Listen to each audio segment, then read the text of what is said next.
미국이 북한의 추가 미사일 도발에 강경 대응 가능성을 시사했습니다. 바로 22일 교도통신을 통해서 보도가 되던데요. 정부가 이달 중순 뉴욕에서 안보리 상임이사국 주요 관계자들이 참가한 비공식 회의 중에 북한이 다시 미사일을 발사하면 안보리 차원에서 대응하겠다라고 경고했다. 미 행정부는 안보리 상임이사국 관계자들에게 두 차례의 미사일 도발은 묵인했지만 세 번째 도발 때는 좌시하지 않을 것이라면서 또다시 미사일을 발사하면 이에 상응하는 조치를 취하겠으며 북한에게도 이런 메시지를 전달했다라고 언급했다. 라고 이제 교도통신이 보도를 했습니다. 자, 지금 5월 4일 날 그리고 5월 9일 날 두 번에 걸쳐서 북한이 이스칸데르형 편심 탄도비행을 하는 요격이 거의 불가능한 그런 미사일을 발사를 했습니다. 거기에 대해서 우리 정부는 처음에는 부처님 오신 날도 아니었는데 불상이라고 했다가 지금은 탄도미사일을 단도미사일이라고 합니다. 아마도 탄도미사일 무의식적으로 미국이 지금 탄도미사일이라고 했는데 탄도미사일을 하려고 하다가 탄도미사일 해버리면은 이게 유엔 안보리 제재 위반을 한 것을 우리 대통령이 공식적으로 인정하는 그런 꼴이 되지 않겠습니까? 그래서 또 탄도미사일이라고 또 인정을 해버리면 판문점선언, 남북군사합의서 이거를 북한이 위반한다. 즉 거기 보면은 남북한의 군사적 신뢰를 흐트리는 행동을 하지 않는다라고 되어 있어요. 그래서 유엔 안보리 제재를 위반하는 행위는 군사적 신뢰를 위반한 거 아닙니까? 그거 흐트리는 거 아닙니까? 그러니까 탄도미사일이라고 하면 안 되죠. 그러나 그 누구도 탄도미사일이라고 다 알고 있죠, 그것을. 그런데 그것을 무의식적으로 하려고 하다가 혓바닥을 스톱을 걸었겠죠. 그런데 무의식이 너무 빠르게 나오다 보니까 탄도미사일이라고 하는데 여기까지 혓바닥을 딱 했는데 나오는 순간 스톱을 했겠죠. 그런데 나왔죠. 그래서 아마도 탄도미사일이라고 하려고 두뇌에서는 여기로 뇌에서 전달했다가 발음할 때 좀 스톱을 걸어서 그러나 관성에 의해서 탄도미사일 이렇게 됐다라고 저는 보는데요. 어쨌든 불상이다 탄도미사일이다 이렇게 하지만 국제사회는 탄도미사일이라고 하죠. 그래서 또 쏘면 가만두지 않겠다라고 경고를 했다는 거 아니겠습니까? 자, 그럼 어떻게 지금 준비를 하고 있을까요? 자, 미국의 북한의 미사일 도발 후에 핵 잠수함이 증강 배치되고 있습니다. 제가 투상함인데 제가 이거 지금 한 두 번 말씀드렸었어요. 5월 11일 날 큐슈의 사세보 해군기지에 이 투상함이 입항을 했습니다. 1995년에 취획한 LA급 공격원장 최후경으로 12개의 수직 발사관에 토마호크 미사일을 탑재할 수 있고요. 이동식 미사일 발사대 공격이 용이한 TMD 토마호크 미사일을 운용하는 지상공격 특화형 잠수함입니다. 이게 이제 5월 달에 북한이 미사일 쏘고 나서 큐슈의 사세보에 들어왔습니다. 이건 제가 길이 소개를 해드렸기 때문에 길게 가지 않겠습니다. 자, 그런데 추가로 또 식별이 됐습니다. 오키나와에 버지니아급 최후기형 최신 잠수함이 들어왔습니다. 오키나와에. 일리노이라고 하는 잠수함인데요. 2016년 취획한 버지니아급으로 최신 개량형인 블락3 버전입니다. 다기능 캐니스터를 탑재해서 최신형 토마호크 미사일 12발 그리고 특수부대 침투용 SDB를 운영할 수 있으며 지상공격 그리고 연안 침투작전에 특화된 잠수함입니다. LA급 잠수함을 대체하는 것이 이 버지니아급 잠수함이죠. 그래서 공격 원잠인데 아주 조용하고 LA급보다 훨씬 더 조용하고 또 일리노이 함 같은 경우는 여기 보여드렸듯이 다기능 캐니스터 그래서 수직 발사관이 있는데 여기에 미사일만 꽂는 것이 아니고 또 다른 것도 꽂아서 튜브 같은 걸 꽂아서 여기에 사람이 들어가가지고 수중에서 항주하는 그런 특수부대 침투용 침투 장비를 운영할 수도 있다라는 겁니다. 그래서 이 버지니아급 잠수함 이 후계형들은 특수부대들을 UDT 이 네이비실 이런 특수부대들을 적진에 침투시킬 때의 운반 수단으로도 사용을 합니다. 그러면서 이제 최신형 토마호크를 12발 운영한다. 최신형 토마호크. 아까 투상함도 최신형 토마호크. 여기도 최신형 토마호크. 이렇게 운영을 하는데 그게 지금 오키나와에 왔어요. 자, 그럼 오키나와에 왜 왔을까요? 바로 이런 이유일 수도 있습니다. 또 다른 이유일 수도 있고. 근데 오키나와에 왔다가 하루 만에 사라졌습니다. 하루 만에 하루 만에 사라진 것으로 봐서는 휴식을 취하러 온 것은 아니겠죠. 뭔가 전달을 하러 왔든지 아니면 뭔가 전달을 받으러 갔든지 그런 거 아니겠습니까? 그래서 오키나와에는 뭐가 있냐? 바로 미 육군 제1특수작전단이 있는데요.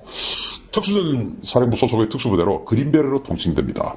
한 개 작전대가 오키나와 요미탄촌에 주둔 중인데요. 적지 후방지역 게릴라전과 주요 시설 파괴 등의 임무를 수행하며 걸프전 당시에는 바로 이라크에 쭉 들어가가지고 스커드 미사일의 이동식 발사대의 헌팅 작전에 투입됐었습니다. 그래서 스커드 미사일을 발사대를 현장에서 딱 보고 그 좌표를 전송해 주는 것이죠. 그래서 이제 폭격을 유도한 그런 임무들을 이 그린베레들이 수행을 했었는데, 그 그린베레의 기지 중에 하나가 바로 오키나와에 있습니다. 그래서 이 그린베레들을 실으러 온 것은 아닌가라는 생각을 할 수가 있고요. 자, 지금부터 본론입니다. 근데 투싼과 일리노이의 이 공통분모가 바로 이 TMD라고 하는 토마호크 미사일입니다. 이 TMD. 이거 정말 대단한데, 제가 설명을 드리면 아마 여러분들도, 이야, 정말 미국 참 대단하다. 이 미국 무기의 상상력의 끝은 어딘가? 라는 그런 생각을 하게 될 겁니다.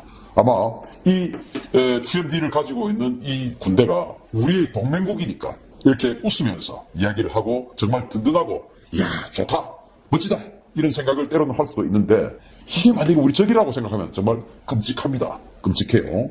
자, 이 TMD 토마호크 미사일은요, 유도 장치가 개량되어서 정밀도가 향상되었고요. 사정거리는 1250km입니다. 잠수함에서 발사하는 순항 미사일이죠.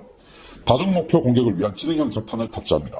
즉, 미사일은 하나인데 여러 개의 목표를 공격할 수 있다는 겁니다. 다중 목표 공격, 여러 개의 목표를 공격. 총 166개의 자탄이 내장되어 있는데, 각 자탄은 시간차를 두고 그룹핑이 되어가지고 표적에 명중합니다. 자, 이게 뭐냐면은 미사일이 있어요. 이 안에 하나의 탄두들어서 그냥 꽝 때려서 터지는 게 아니고 자탄이 들어있는 겁니다. 자탄이 166개가 들어있어요. 그래서 이 해당 지역 상공에 가서 이 166개를 일시에 자탄을 쏟아 부을 수도 있고, 그 자탄을 시간차를 두고 그룹핑한다. 몇 개씩 묶어서 여기 찔끔 떨어뜨리고 저기 찔끔 떨어뜨리고 이렇게 할 수 있다는 겁니다. 최소 그룹핑 단위는 7발. 그러니까 7발을 그룹핑하게 되면 166개니까 20번 이상을 때릴 수 있는 것입니다. 20개 이상의 표적에다가 자탄을 쏟아붓고. 근데 7개가 좀 부족하다. 그럼 한 20개씩 쏟아붓고, 20개씩 쏟아붓고. 이런 식으로 할 수가 있죠. 1250km의 사정거리니까 1250km 동안 계속 다니면서 여기 20발, 저기 20발, 저기 15발, 저기 7발. 이런 식으로 쏟아붓고. 이렇게 다니는 미사일이 TMD. 정말 대단하죠. 그래서 이 이제 사진에 보시면, 제가 사진을 좀 키워드릴 텐데요. 자탄이 쫙 쏟아져 나옵니다. 날개를 펴고 쫙 날아가는 이 TMD 미사일이 자탄을 쏟아붓고 있는 모습이 나오는데, 저 자탄이 다 합하면은 166발. 그런데, 저것을 최소 7발에서 166발까지 각각 임무에 따라서 또 목표의 어떤 방어력에 따라서 그룹핑을 해가지고 쏟아볼 수 있는 것입니다. 그래서 잠수함에서 쏘아가지고 예를 들어서 뭐 평양 북쪽에 동쪽에 한번 쏟아붓고, 또 가가지고 영변에다가 한번 쏟아붓고, 저기 들어가서 뭐 그 자강도 있는 그 기지에 또 한번 쏟아붓고, 또 들어가서 뭐 삭간몰 기지에 쏟아붓고, 영전이 기지에 쏟아붓고, 뭐 이런 식으로 할 수 있는 것이죠. 아니면 영변을 자꾸 돌아다니면서 영변 핵 단지에다 쏟아붓고, 그 옆에 가서 뭐 분강, 강선 뭐 쏟아붓고 이런 식으로 할 수가 있는 것이죠. 정말 대단한 겁니다. 자, 그런데 이걸 보시면 뭔가 좀 비슷하다라는 무기가 있었죠. 바로 챔프입니다. 이 챔프가 뭐냐? 제가 며칠 전에 올려드린 동영상인데요. 그게 보시면 북한의 미사일을 튀겨버리는 그런 EMP 탄이다라고 말씀드렸지 않습니까? 북한의 미사일의 회로를, 전자장비를 튀겨버린다라는 그런 미사일인데, 역시 이것도 한 1000km의 사정거리를 가지면서 한 1시간 정도의 비행을 하면서 100번의 그 튀기는 전파를 쏴버릴 수 있는 것입니다. 전자기 펄스. 그래서 EMP 공격을 100번을 할 수 있는 것이죠. 100번. 여기도 하고 저기도 하고.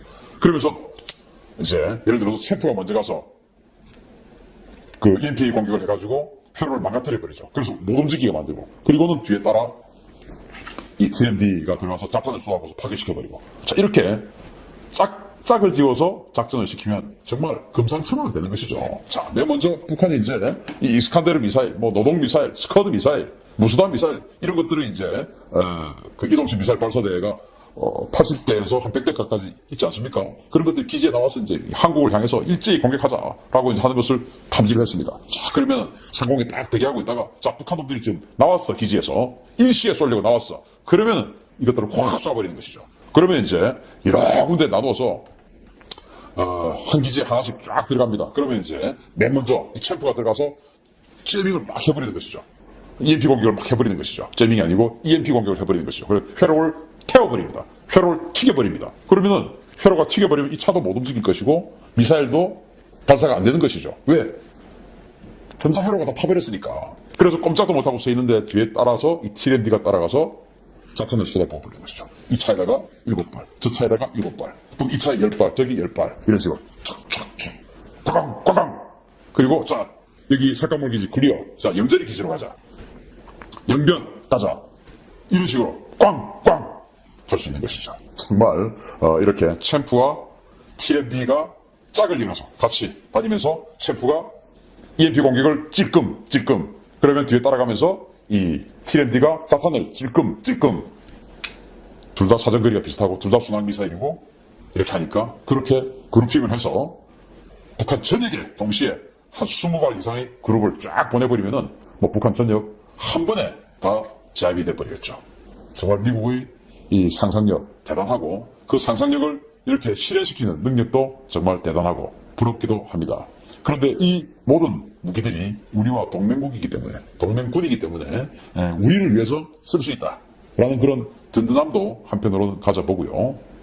말로만이 아닌 진짜 든든한 한미동맹, 끈끈한 한미동맹이 필요하다라는 것을 새삼스럽게 한번 더 느끼는 무기체계들입니다. 제가 항상 여러분들께 말씀드렸듯이 북한 사람들도 북한 내에서 일어나는 일을 잘 모릅니다. 물론 뭐 아파트가 붕괴되거나 이 아파트의 건설 현장에 불이 난다든지 아니면 갱도가 무너져서 수백 명의 노동자들이 희생됐다든지 이런 것들은 재빠르게 핸드폰을 통해서 전국 각지로 퍼져나가지만 이 김정은과 관련된 일에 대해서는 물어볼 수도 없고 전화할 수도 없고 상당히 이 잘못하다가는 반당 반혁명분자로 몰려 정치범 수용소로 가든지 아니면 총살될 수도 있기 때문에 이런 내용은 일반 사람들뿐만 아니라 간부들도 할 수 없는 것입니다. 김정은이 그때 있기 전이지만 김일성과 김정일에 대한 유언 비어나 모략 음모를 꾸몄다는 이런 또 비판을 했다는 이런 범죄 정치범들이 등장하게 되면 이것을 국가보위부나 사회안전성 안전원들이 검열하고 그들을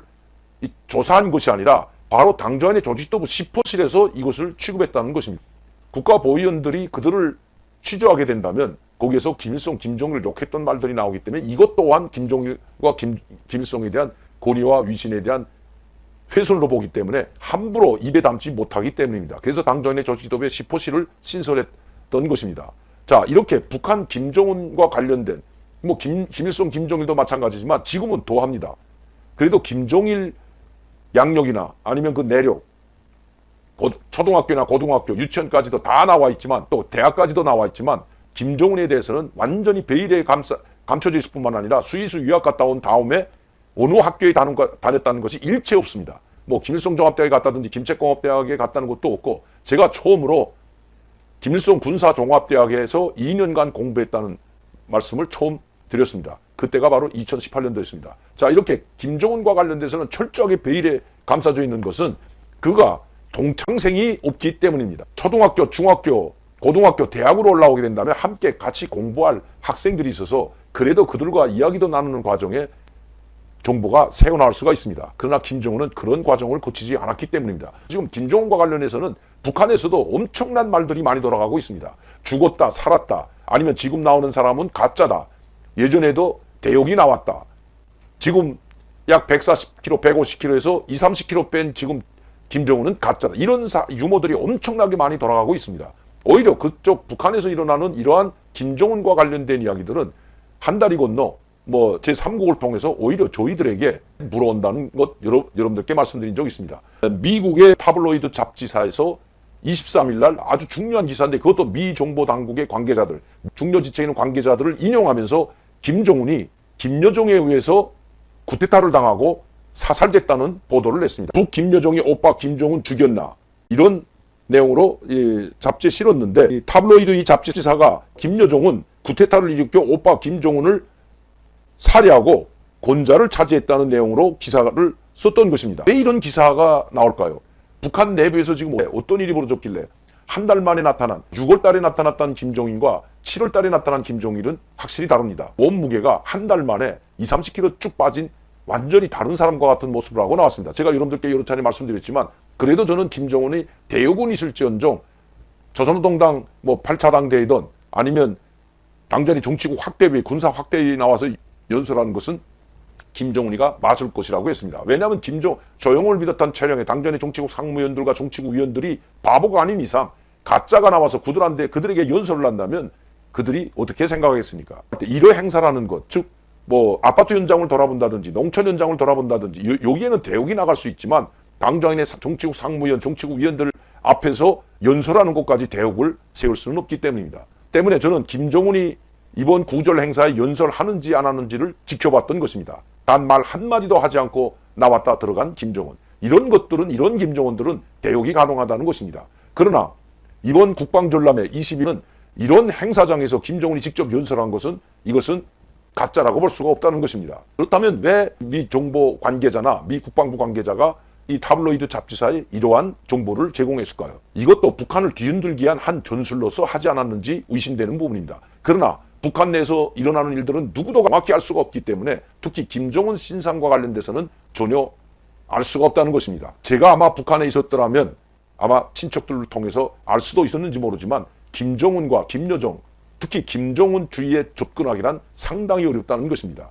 김일성, 김정일 때는 그래도 친척들과 측근들이 상당히 많이 접근을 하고 많이 같이 생활을 했기 때문에 얼마든지 알 수 있었지만 특히 장성택과 김경희가 만경대나 친척들에게 자주 고용이나 김영숙에 대해서 이야기를 했기 때문에 저도 김영숙과 고용이가 어떤 여성들인지 어떻게 김정일의 부인이 됐는지 알 수가 있었던 것처럼 그러나 지금은 김정은 주위에 단 한 명의 친척도 남아있는 사람이 없습니다. 이것은 정말 가까운 친척 혈육이 아니면 김정은의 사생활이든 김정은의 내력을 알 수가 없기 때문입니다. 그런데 더 웃기는 것은 이 23일 이런 타블로이드 미국 잡지사가 정보 관계자와 국방부 관계자의 말을 인용해서 김여정에 의해서 김정은이 살해되고 김여정이 정권을 잡았다는 보도가 나오자 바로 그 다음날 국정원에서는 이것은 가짜뉴스 사실이 아니다고 반박을 했습니다. 확인을 했을까요? 아마 저처럼 확인도 어떻게 김정은이 살았는지 죽었는지 확인할 수가 있겠습니까? 그만큼 정보력을 국정원이 지금도 가지고 있다고 저는 보지 않습니다. 오히려 중국이나 제3국에 나와 있는 중요 인사들과 접촉도 하지 못하고 있는 국정원이 이런 김정은의 생사와 관련돼서 정확히 알 수는 없는 것입니다. 최근에 나왔던 김정은, 특히 국방발전 전람회 2021, 자위 2021 거기 나와서 연설했던 김정은을 보고 아마 이것이 사실이 아닐 것이라고 단정을 하고 이것은 가짜뉴스라 이렇게 이야기한 것 같습니다. 2, 3일 동안 지켜보면서 좀 더 정보를 확인해 보고 해도 늦지 않은데도 불구하고 바로 반박한 것은 이러한 사실들이 퍼져나가는 것을 막기 위해서라고 봅니다. 이러한 김정은의 살해나 아니면 사망 소식이 북한에 들어간다면 이것이 가짜이든 진짜이든 간에 엄청난 파문을 일으킬 수가 있기 때문입니다. 서둘러서 진화하고 더 이상 이 말이 유포되지 못하도록 막은 국정원. 제가 언젠가도 말씀드렸지만 누구를 위한 국정원인지 다시 한번 되묻고 싶습니다. 김정은이 가짜이다, 진짜이다. 국정원도 알 수가 없는 것입니다. 그리고 이것도 대역이다, 아니다도 알 수가 없는 것입니다. 그런데도 불구하고 김정은의 가짜설이 나오든지 대역설이 나오면 모두를 부정하고 김정은과 북한 편에 서서 대변인 역할을 하는 국정원.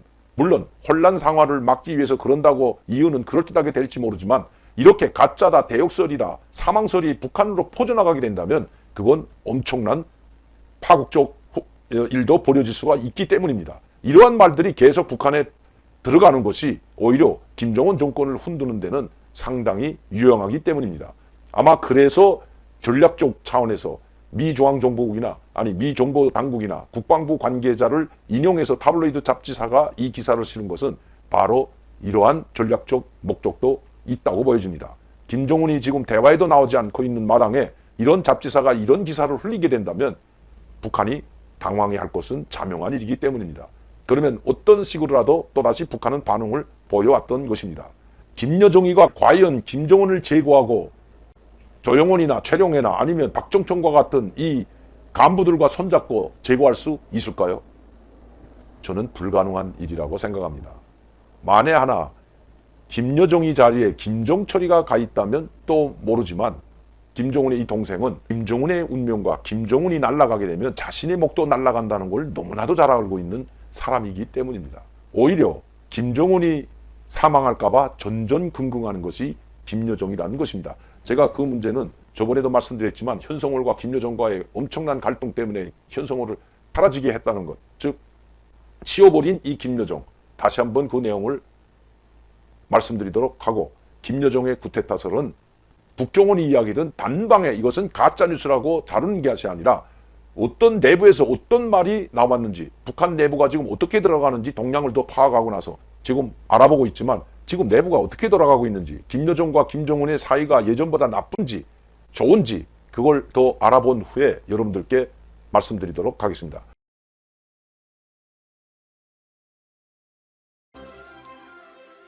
토마스 오헤야 퀸타나 유엔 북한 인권 특별보고관이 북한 경제난과 민생 악화에 큰 우려를 표하고 북한 당국의 책임을 지적하면서 신종 코로나 바이러스 대유행 상황에서 국제사회의 대북 제재 완화를 촉구했습니다. 국무부는 북한의 인도주의 상황은 북한 당국의 책임이라는 입장을 재확인하면서 미국은 대북 인도주의 지원 노력에 관여하며 지지하고 있다고 밝혔습니다. 첫 소식 조은정 기자가 보도합니다. 토마스 오헤야 퀸타나 유엔 북한 인권 특별보고관은 22일 유엔 총회가 열리고 있는 유엔 본부에서 기자회견을 열고 북한의 경제난과 민생 악화에 큰 우려를 나타냈습니다. 신종 코로나 바이러스 감염증에 대응해 국경이 봉쇄됐고 대북 제재가 이행 중이며 국가 계획 경제가 실패한 곤경에 빠져 있다는 것입니다. 퀸타나 보고관은 특히 북한 주민들은 물품 부족을 겪고 있고 생계가 무너졌다면서 우선 북한 당국의 책임을 지적했습니다. The draconian steps that the APR Korea state has taken to prevent COVID-19 from entering include a policy of shooting individuals who attempt to enter or leave the country. Increased restrictions on freedom of movement and the shutting of national borders has choked market activity that has become essential for people access to basic necessities, including food. People's access to food is a priority concern. 퀸타나 보고관은 그러면서 북한 주민들의 식량 접근에 가장 큰 우려를 갖고 있다면서 북한 주민들이 기아와 코로나라는 두 두려움 중에 하나를 고르는 선택에 직면해서는 안 된다고 지적했습니다. 퀸타나 보고관은 이어 유엔 안보리는 코로나 대유행 상황에서 대북 제재 체제를 재평가하고 필요하면 제재를 완화해야 한다고 주장했습니다. I have recommended that, especially under the circumstances of the COVID-19 pandemic, the Security Council Sanctions Committee should re-evaluate the sanctions regime under these circumstances and, when necessary, to ease those sanctions that bring these obstacles to, and I made a clear point, not only to the humanitarian assistance operations, but also to the overall possibility of the ordinary people to make their livelihood. 퀸타나 보고관은 다만 대북 제재 완화를 요청하면서도 현재 상황에 역설이 있다면서 북한의 사회적, 경제적 권리가 악화되고 있는 가운데에서도 북한 정부가 계속 미사일 실험을 감행하며 아마도 자원을 전용하고 있다고 지적했습니다. 이런 가운데 미국 국무부의 네드 프라이스 대변인은 전화 브리핑에서 퀸타나 보고관의 대북 제재 완화 의견에 대한 VOA의 질문에 북한 정부의 책임을 우선 지적했습니다. Let me start by making the very simple point that when we think about, assess the humanitarian suffering of the people of the DPRK, the simple truth is that the DPRK regime itself is responsible for the humanitarian situation in the country. 프라이스 대변인은 그러면서 모든 유엔 회원국들의 안보리 대북 결의 이행을 강조했습니다. UN Security Council resolutions regarding the DPRK remain in effect, and all UN member states are bound by their obligations under those resolutions. 프라이스 대변인은 그러면서 미국은 북한에 가장 필요한 사람들에게 인도주의적 지원을 제공하는 노력에 관여하고 있으며 유엔 안보리 대북제재위원회인 1718 위원회에서 제재 면제 승인을 신속히 하는 작업을 계속하고 있다고 밝혔습니다. 또 이 같은 조치는 각국의 단체들이 북한 주민들의 생명을 살리는 지원을 전달할 수 있도록 하기 위한 것이라면서 요점은 북한과 같이 미국이 동의하지 않는 나라와도 그 나라의 주민들의 고통을 줄이기 위해 우리는 최대한의 노력을 기울여야 하며 이것이 우리가 북한의 중요한 인도주의적 제공을 목표로 하는 국제적 노력을 계속 지지하는 이유라고 강조했습니다. VOA 뉴스 조은정입니다.